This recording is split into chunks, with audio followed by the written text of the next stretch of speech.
avait littéralement des baptêmes tous les jours. Pourquoi? Parce qu'il y avait toujours quelqu'un qui était en train de prêcher. Alléluia. Dans le métro, alors c'était grave. On prêchait partout, il n'y avait aucune gêne. Et c'est ça littéralement la foi. La parole de la foi. Oh, je me rappelle de ce temps où on faisait une étude biblique pendant des mois. C'est après que tu te rends compte qu'en fait il y avait quelqu'un de l'autre appartement, de l'autre côté, qui posait son oreille sur le mur pour écouter la parole de la foi.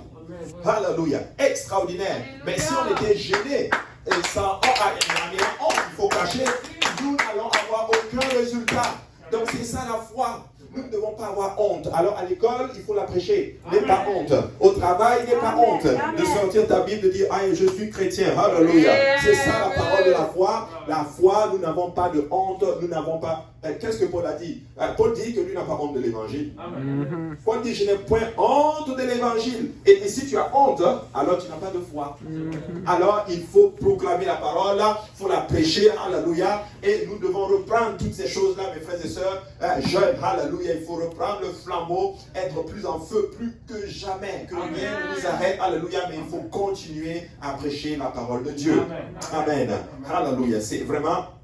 Nous devons vraiment, et il dit ceci, si tu confesses de ta bouche le Seigneur Jésus, si tu crois dans ton cœur que Dieu l'a ressuscité des morts, tu seras sauvé. Certaines personnes vont prendre ce passage en disant non, il faut juste confesser de sa bouche et tu vas être sauvé. Non, Paul parle ici aux Romains, à des gens qui avaient déjà obéi à l'évangile, qui se sont repentis, ils ont été baptisés au nom de Jésus, ils étaient remplis du Saint-Esprit, et Paul leur disait qu'il faut confesser de la bouche du Seigneur quand ils tombaient et tout.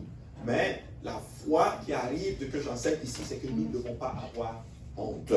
Alléluia. Et j'ai des gens à l'église de fois qui me disent non, des fois je n'avais même pas honte de prêcher l'évangile à mon directeur, ou à ma superviseur, ou à mon superviseur. J'ai des gens à l'église comme ça, et je vais tellement vous dire, des Québécoises, qui disent donc, on me dit ça, je dis à ma directrice, tu dois être repentir, voici ce que la parole de Dieu dit. Et puis on les écoute, des grands directeurs dans leur travail qui écoutent la parole de Dieu. Oh, je rends grâce à Dieu à ces gens qui n'ont pas honte. Alléluia. Je rends grâce à Dieu à ces gens. Pasteur Vincent nous a prêché dimanche soir à l'église de l'Est. Il nous a dit, il travaille souvent à son travail, des fois, quand les gens entrent, il dit, gloire à Dieu, que le Seigneur vous bénisse.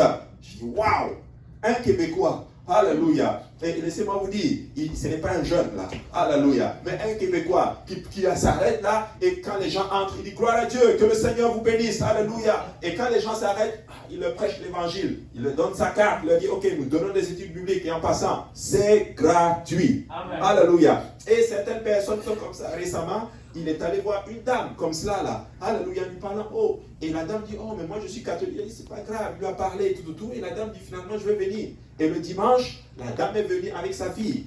Laissez-moi vous dire, et le mercredi qui suivait, la dame est venue se faire baptiser au nom du Seigneur Jésus-Christ. Alléluia.